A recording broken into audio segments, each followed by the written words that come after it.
আজকে যারা মনে মনে ভাবছেন, যারা ভাবনা চিন্তা করছেন এই দেশের মাটি মুসলিম শূন্য করব, আমি একটা কথা লিখে নিতে বললাম, শুনে রেখে দাও বন্ধু। সারা দুনিয়ার সব শক্তি মিলেও যদি চক্রান্ত করে ভারতবর্ষ থেকে মুসলমান শূন্য করার ক্ষমতা কারোর বাপের নাই, নাই নাই নাই, তোদের 14 গোষ্ঠীর পর্যন্ত নাই। কারণ এটা আমার রবের ফায়সালা, মিনহা খলাকনাকুম ওয়া ফিহা নুঈদুকুম ওয়া মিনহা নুখরিজুকুম তারাতান। জোরে বলেন। এই আয়াতটার কোনোদিন ভাবমূর্তি ভেবেছেন, মূল্যায়ন করেছেন? আমি আসামের মাটিতে শুধু এই একটা আয়াতের তাফসীর করেছিলাম, ওখানকার উলামায়ে কেরামরা ঝরঝর করে কেঁদেছে যে আমরা কোনোদিন এই অনুভূতি ভাবনা চিন্তা করিনি যে আল্লাহ কুরআনুল কারীমের ভিতরে আমাদের আসামের বর্ণনা দিয়েছে। মিনহা খলাকনাকুম, তোমাকে বাংলাদেশের মাটি থেকে বানানো হয়েছে। কথা বলে না, কি অর্থ? মিনহা খলাকনাকুম, তোমাকে আফগানিস্তানের মাটি থেকে বানানো হয়েছে। মিনহা খলাকনাকুম, যখন দোয়াটা আপনি পড়তে যান, আবার অনেকে আবার বর্তমানে বলছে এই মিনহা খলাকনাকুম এই দোয়াটাও নাকি মাটি দেবার সময় পড়াটাও নাকি বিদআত। আমার যে লিখিত কিতাব সব দলিলগুলো ওখানে আছে, দলিল ভিত্তিক ওখানে আলোচনা করেছি। উম্মে কুলসুম রাদিয়াল্লাহু তাআলা আনহা মায়ার নবী মদিনাওয়ালার আপন কন্যা। নবী যখন উম্মে কুলসুম রাদিয়াল্লাহু তাআলা আনহাকে যখন দাফন করেছিলেন, মায়ার নবী মদিনাওয়ালা এই দোয়াটাই পড়েছিলেন, মিনহা খলাকনাকুম ওয়া ফিহা নুঈদুকুম ওয়া মিনহা নুখরিজুকুম তারাতান উখরা। আমরা আমল করি মায়ার নবী মদিনাওয়ালার থেকে। এখন যদি কেউ বলে মা খাদিজার জানাজা পড়া হয়নি, ওই জন্য আমাদের জানাজা পড়া হবে কেন? ওরে বিয়াকুফ, ওরে বিয়াদব, এতটুকুন ভাবা দরকার। মা খাদিজাতুল কুবরা রাদিয়াল্লাহু তাআলা আনহা যখন মারা গিয়েছিলেন, তখন জানাজার নামাজ ফরজ মুসলমানের জন্য হয়নি। বুঝতে পারছেন না? পারেন নাই?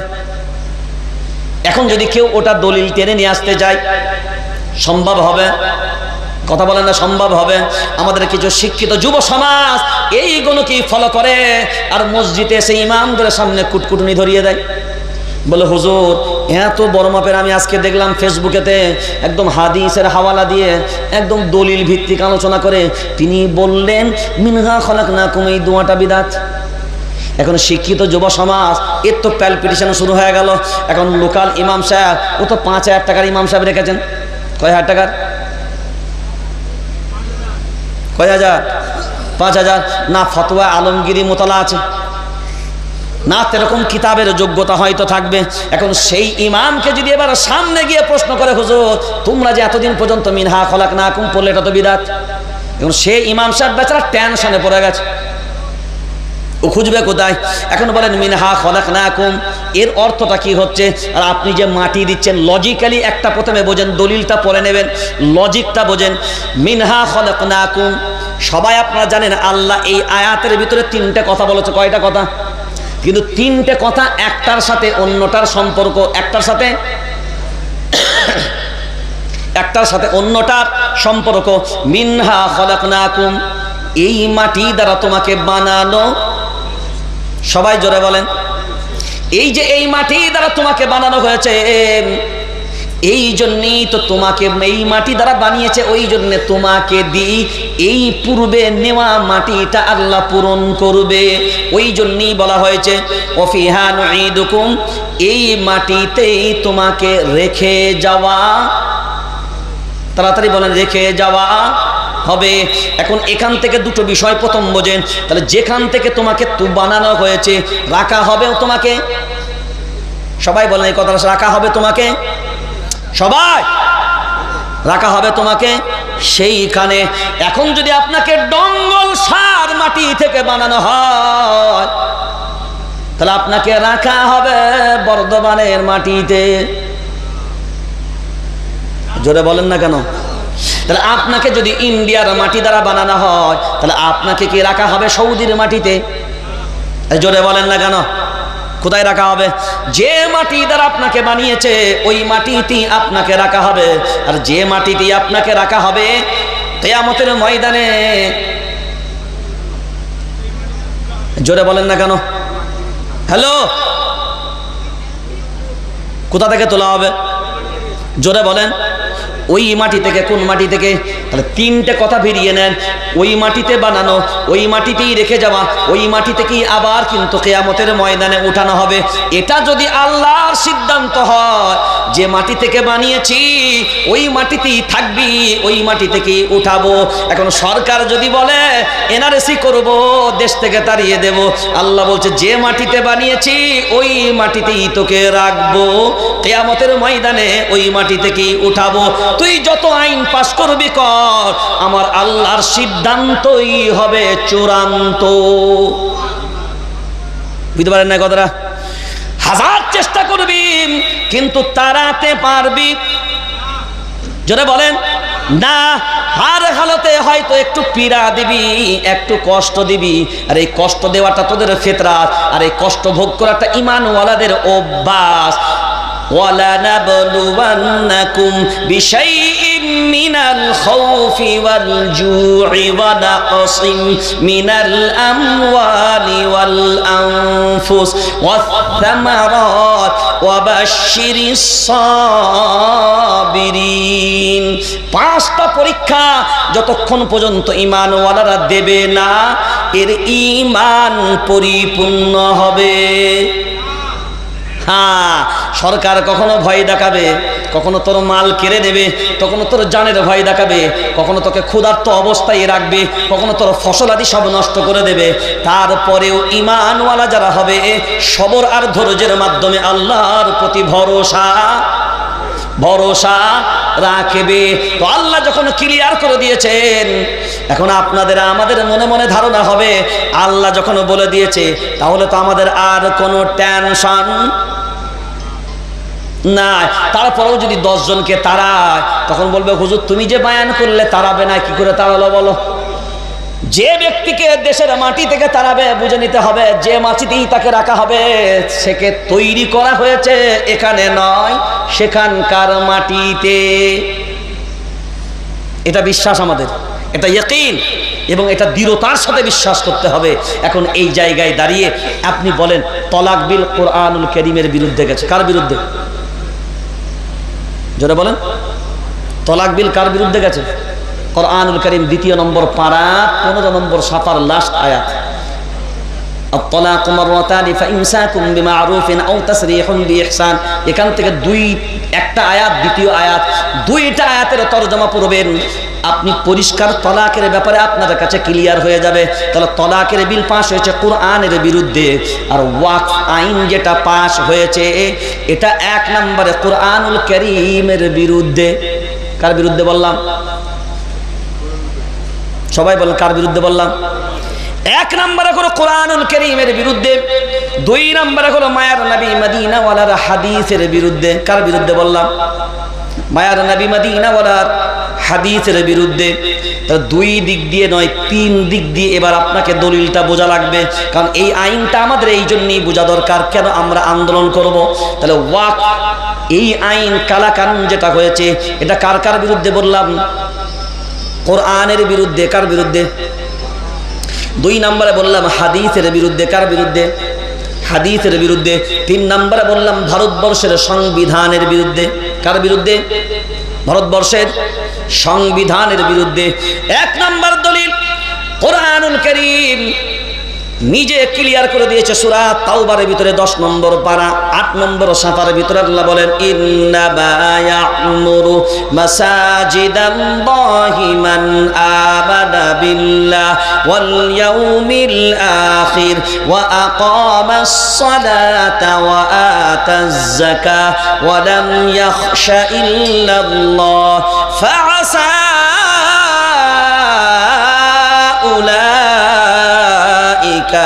أن يكونوا من المهتدين। আল্লাহু আকবার বলেন। এটা আল্লাহর কথা। কার কথা বললাম? আল্লাহ বলছেন। অত বিস্তারিত বলার সময় আপনার কাছে নাই, শুধু সংক্ষিপ্তটা বুঝে নেন। আল্লাহ বলছেন মসজিদ আর মসজিদের সম্পত্তি রক্ষণাবেক্ষণের দায়িত্ব নেবে তারা ঈমানওয়ালা নামাজি হবে যারা। কারা? এক কথাই বুঝে নেন, ঈমানওয়ালা হবে যারা মসজিদ আর মসজিদের সম্পত্তির হিফাজতের দায়িত্ব নেবে তারা। কোরআন বলছে মসজিদ আর মসজিদের সম্পত্তির হিফাজতের দায়িত্ব নেবে তারা, আর সরকার বলছে থাম দাঁড়া, কারণ তোদের ভিতরে যত কমিটির মেম্বার হবে দুইজন বেঈমানকেও ঢুকাতে হবে। সরকার কি বলে? দুইজন অমুসলিমকে রাখতে হবে। আর আল্লাহর কোরআন বলে নট অ্যালাউ, একটাও অ্যালাউ করা যাবে না, কারণ মসজিদেতে ঈমানওয়ালা ছাড়া কেউ মাথা মারবে না। এটা হলো কুরআনুল কারীমের ঘোষণা।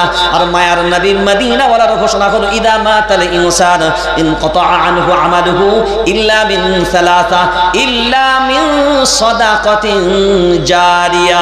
প্রত্যেকটা ওয়াকফ সম্পত্তি হলো সাদকায়ে জারিয়া। প্রত্যেকটা ওয়াকফ সম্পত্তি সাদকায়ে জারিয়া। তো নবী বললেন সাদকায়ে জারিয়া, আর সাদকায়ে জারিয়া মাল হয় আমার নয়, তোর নয়, তোর বাপের নয়, এটা হয় আমার আল্লাহর মাল। কার মাল? জোরে বলেন, আল্লাহর মাল। এখন বিবেক দিয়ে বলো, এই যে ওয়াকফের সম্পত্তিগুলো দান করা হয়, এটা কারোর কাছ থেকে চেয়ে মেগে আমরা দান করি না, দান করি ওটা আমার নিজস্ব সম্পদ হয় যেটা। তো আমি আমার সম্পদ নিজের ইচ্ছায় আল্লাহকে যখন দান করলাম, ওটা ওয়াকফ সম্পত্তি হয়ে গেল। কারণ ওয়াকফ সম্পত্তির ক্ষেত্রে একটা মাসলা হলো, যে ওয়াকফ করে ওই ব্যক্তিকে বলা হয় ওয়াকিফ। কি বলা হয়? সবাই বলেন ওয়াকিফ। ওয়াকিফ মানে হলো যে ব্যক্তি ওয়াকফ করেছে। আর ওয়াকফের একটা শরঈ বিধান হলো, ও ওয়াকফের একটা ডিট হবে, ডিট।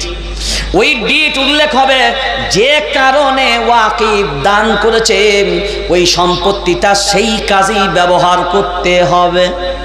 কি বললাম? কোন কাজে ব্যবহার করতে হবে? যে কাজের জন্য দান করা হয়েছে ওই কাজের জন্যই ব্যবহার, জোরে বলেন, হবে। এখন বলেন আমি মসজিদের জন্য দিলাম, আমি মাদ্রাসার জন্য দিলাম, সরকার যখন সম্পত্তিগুলো নিয়ে নেবে তখন ওই জায়গায় মসজিদ কি হবে?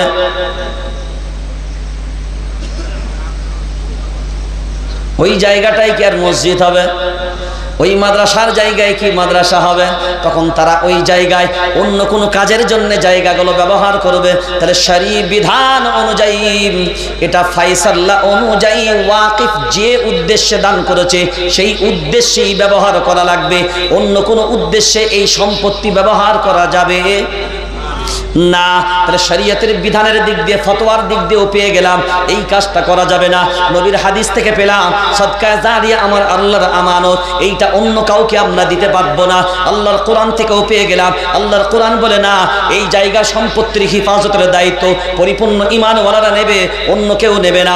এরপর সরকারের এই ভারতবর্ষের মাটিতে আমরা যে আইন অনুযায়ী চলি ওইটা হলো ভারতবর্ষের সংবিধান। এখন ভারতবর্ষের সংবিধান 14 নম্বর ধারা এবং 26 নম্বর ধারা। কত নম্বর ধারা বললাম? জোরে বলেন। 14, 26, 25 নম্বর ধারা, 15 নম্বর ধারা, 21 নম্বর ধারা, 25 নম্বর ধারা আমি অলরেডি খুলে আছি। 25 নম্বর ধারার হেডলাইনই হলো ধর্মের স্বাধীনতার অধিকার। ধর্মের স্বাধীনতার অধিকার। যে কটা ধারা বললাম, আপনাকে খুলে খুলে তো এত দূর থেকে আপনি সব বুঝতে পারবেন না, কিন্তু ধারাগুলো আপনার চোখের সামনে আমি আপনাকে প্রত্যেকটা কথাই বলছি। প্রত্যেকটা বেচারে ধর্ম গ্রহণ, ধর্ম আচরণ, ধর্ম প্রচার, ধর্মের স্বাধীনতা, সব জিনিসের এমন কি জানেন, জাতীয় সঙ্গীত এর উপরেও কিন্তু হাইকোর্টে মামলা উঠেছিল। সেই হাইকোর্ট কিন্তু রায় দিয়েছিল, ভারতবর্ষের কোনো মানুষ যদি মনে করে কেউ যদি তার উপরে চাপিয়ে দেয় জাতীয় সঙ্গীত বাধ্যতামূলক, সংবিধান বলেছে না, কাউকে জোরপূর্বক চাপিয়ে দেওয়া যাবে না, এটা জাতীয় সঙ্গীত, ঠিক কথা। এইটা যদি কেউ না পড়ে এর কারণে দেশের অপমান হবে, এটা কোনোদিন মানা যাবে না। এটা হাইকোর্টের অর্ডার। এখন পুরো পড়তে গেলে অর্ডারটা আপনাকে পুরো পড়ে শোনাতে হবে। তাহলে সংবিধান বলছে, শুনে রেখে দাও, যার যার ধর্ম স্থান আর যার যার ধর্ম প্রতিষ্ঠান। কয়টা কথা বললাম? যার যার ধর্ম স্থান আর যার যার ধর্ম প্রতিষ্ঠান, এগুলো দেখাশোনার দায়িত্ব নেবে তারা, সেই ধর্মেরই মানুষ হবে যারা, কারা? সেই ধর্মের মানুষ হবে যারা। তাহলে কোরআন থেকে পেলাম দলিল 1 নাম্বার, হাদিস থেকে পেলাম 2 নাম্বার, শরীয়তের ফতোয়া থেকে পেলাম 3 নাম্বার, আর ভারতবর্ষের সংবিধান থেকে পেলাম 4 নাম্বার। সবটাই গেল এই কালা কানুনের আইনের বিরুদ্ধে। এবার মুসলমান বলো, কোরআনের বিরুদ্ধে যাবে যেটা, সংবিধানের বিরুদ্ধে যাবে যেটা। এই জন্যই তো ভারতবর্ষের পার্লামেন্টে 232 জন ভোট দিয়েছে এই বিলের বিরুদ্ধে। 39 জন এমপি হলো মুসলমান, 193 জন এমপি হলো অমুসলিম। এই 193 জন অমুসলিম এই বিলের বিরুদ্ধে ভোট দেওয়ার কারণটা হলো কোরআনের বিরোধিতার জন্য নয়, হাদিসের বিরোধিতার জন্য নয়, শরীয়তের বিরোধিতার জন্য নয়। তারা এই জন্যই বিরোধ করেছে, এই আইনটা ভারতবর্ষের সংবিধানের বিরুদ্ধে গেছে। এখন মুসলমান মনে মনে ভাববে এই আন্দোলন বুঝি মুসলমানদের, না রে আল্লাহর গোলাম না।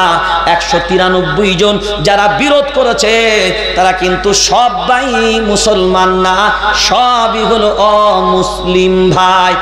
7টা এমএলএ গেলে 1টা এমপি হয়। এখন বলেন এত বৃহৎ একটা অঙ্কের মানুষ এর বিরোধিতা করেছে। ওই জন্য এই আন্দোলন শুধু মুসলমানদের আন্দোলন নয়, কারণ সংবিধানকে ভালোবাসবে যারা, গণতন্ত্রকে ভালোবাসে যারা, ধর্মনিরপেক্ষ মতবাদকে ভালোবাসে যারা, এই দেশের স্বাধীন ভারতবর্ষকে ভালোবাসবে যারা, সংবিধানকে সামনে রেখে এই সংবিধান বাঁচানোর লড়াইয়ে হিন্দু ভাই হলেও এই আন্দোলনে শরিক হবে, অন্যান্য ধর্ম অবলম্বী যারা আছে তারাও শরিক হবে। মুসলমানের মাথা ব্যথা বেশি কেন? এই জন্যই মাথা ব্যথা বেশি, কারণ এই আইন কোরআনুল কারীমের বিরুদ্ধে গেছে। এই আইন তাদের অস্তিত্বের বিরুদ্ধে গেছে। কিসের বিরুদ্ধে বললাম? অস্তিত্বের বিরুদ্ধে গেছে। কিসের বিরুদ্ধে? অস্তিত্বের বিরুদ্ধে গেছে। এখন বলেন এই জমি যদি চলে যায়, কি চলে যাবে? শুধু জমি যাবে? মসজিদ যাবে, মাদ্রাসা যাবে, মক্তব যাবে, খানকা যাবে। আমি সব জায়গায় যেটা আপনাকে বোঝাই, খুব ভালো করে আপনি বোঝেন। এই সাদা পেপারগুলো, এটা হলো ভারতবর্ষের যে সংবিধানটা পাশ হয়েছে, যে আইনটা, সংবিধান যে আইনগুলো পাশ হয়েছে, যার বিরোধ আমরা করেছি, সেই আইনের কপিগুলো আপনার সামনে। ধরুন এই যে কাগজটা, এটা একটা জমিন, ধরুন এটা হলো ওয়াকাফ সম্পত্তি। 1 বিঘে, কয় বিঘে? মুখে বলেন না। 1 বিঘে ওয়াকাফ সম্পত্তি এই কাগজটা। এর মাঝখানে এই মোবাইলটা, ধরুন একটা মসজিদ, 4 শতক 4 কাঠা জায়গার উপরে মসজিদ, সব জায়গাগুলো চারিদিকে। এখন বলেন এই জায়গাগুলো কিসের জায়গা? ব্যক্তিগত না মসজিদের? জোরে বলেন। মসজিদের জায়গা। এই জায়গাটাই হলো ওয়াকফ, এই জায়গাটাই হলো, জোরে বলেন, ওয়াকফ। এর উপরে কি আছে? মসজিদ। সরকার বলেছে জায়গা নেব, সরকার বলেছে, জোরে বলেন, জায়গা নেব, ওয়াকফ সম্পত্তি নেব। এখন বলেন সরকার ওয়াকফ সম্পত্তি যখন নেবে, মসজিদ, মাদ্রাসা, এবার এটাকে মাদ্রাসা করেন, এবার ওয়াকফ সম্পত্তি টান মারবে, মাদ্রাসা, খানকা, মক্তব, দরগা, কবরস্থান সবই যাবে। আর যাক আর না যাক, পেছনে একটা আজুরা আসছে, বাঁশ, পিছনে একটা আজরা আসছে। কি বললাম?